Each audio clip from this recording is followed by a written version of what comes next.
Hey, good morning, Central. Wow, what a day, what a week, what a month. 6 weeks, 2 months. This has been quite the change and quite the difference maker in our world. And I think it's been difficult for many of us as we've worked through and had a new normal in what we do.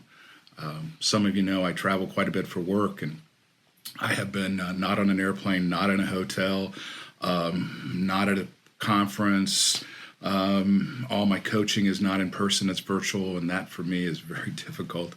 But it's been a really interesting time in that I've spent more time at home, and really had the pleasure of helping Lori get her yards and gardens into shape.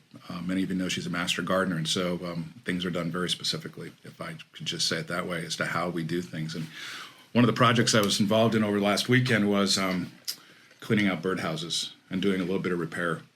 And it's important that we clean them out.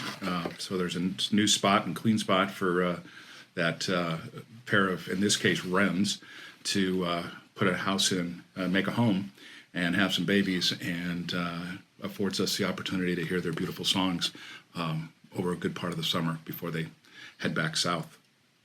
And so I was thinking about this up on a ladder, taking one of these down and cleaning it out. I was just reminded of that old song. It's an old hymn called "His Eye is on the Sparrow." And Ethel Waters made it famous back in the 1910, 1915. George Beverly Shea used to sing it when he would do Billy Graham crusades.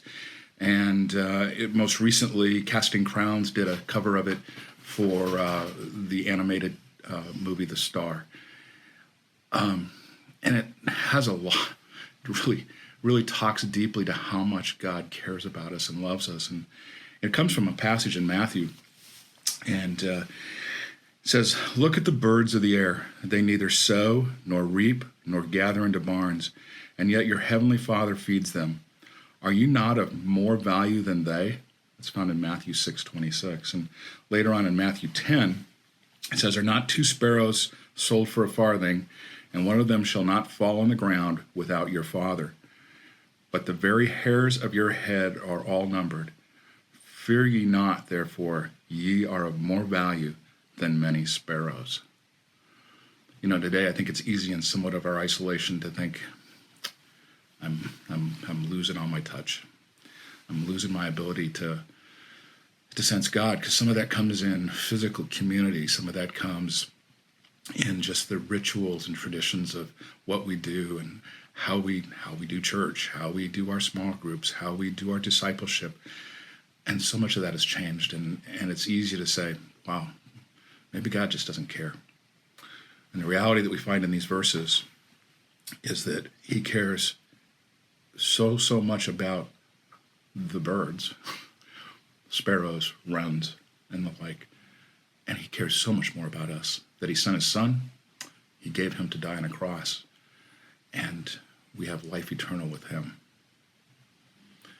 As you think about this, I just remind you of the first verse of this song, and it says, "Why should I feel discouraged?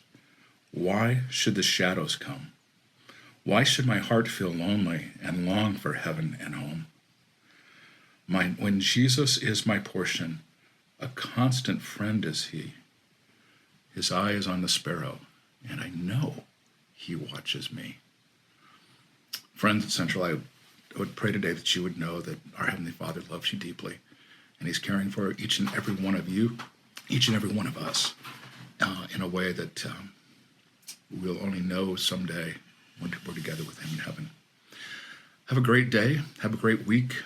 Looking forward to when we can get together again at church. Have a blessed day, everyone. Bye-bye.